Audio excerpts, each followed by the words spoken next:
Hello everyone, welcome back to एक चैनल। तो आज की वीडियो में सीखने वाले हैं आईयूपीएसी से पहले जो फॉर्मूला यूज किए जाते हैं कि आईयूपीएसी बनाते कैसे हैं, सॉल्व कैसे करते हैं।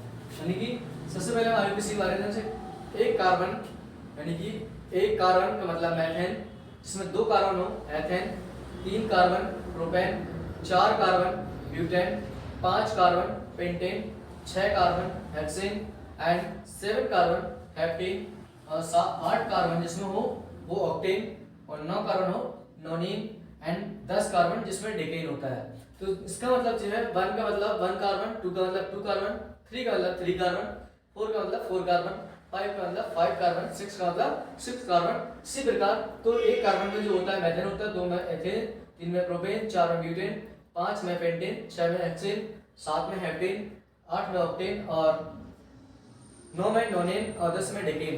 अब बात आती है कि कैसे कार्बन को हम दर्शाते हैं। पहला नंबर है एक कार्बन, मतलब एक कार्बन का संरचना सूत्र क्या होगा। प्रत्येक कार्बन पे 4 हाइड्रोजन होते हैं, तो मेथेन का सूत्र जो होगा वो ये होगा CH4। यानी कि एक कार्बन पर, यानी प्रत्येक कार्बन पर 4 हाइड्रोजन होते हैं। तो पहला है मेथेन का सूत्र जो होता है CH4 होता है, उसका संरचना सूत्र जो होता है एक कार्बन, प्रत्येक कार्बन पर 4 हाइड्रोजन होते हैं। अब आता है अगला हमारा एथेन। एथेन का सूत्र होता है, यानी कि एथेन में 2 कार्बन होते हैं, 1 एंड 2। तो इस प्रकार से प्रत्येक कार्बन पर 4 हाइड्रोजन बताया था आपको।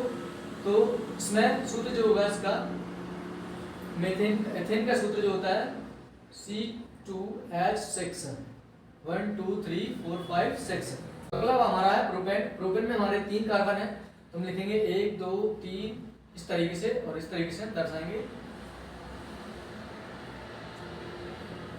एंड इस तरीके से और यहाँ भी यहाँ भी।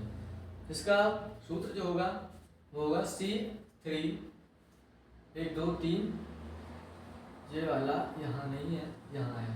तो 1 2 3 3 तो 5, 3 3 6 2 8, यानी कि 3 3 6 और 2 8, यानी कि H8। अगला हमारा कार्बन, यानी कि ब्यूटेन, जिसमें ब्यूटेन के 4 कार्बन होते हैं, 1 2 3 4, 1 2 3 4। प्रत्येक कार्बन पर 4 बॉन्ड होंगे। तो इसका बनेगा हमारा C4, हमारा 3 3 6 6 4 10, यानी कि H10 carbon. Thank you friend. यदि हमारा वीडियो पसंद आए तो लाइक कीजिए एंड शेयर कीजिए, ताकि इस तरह के वीडियो मिलते रहे।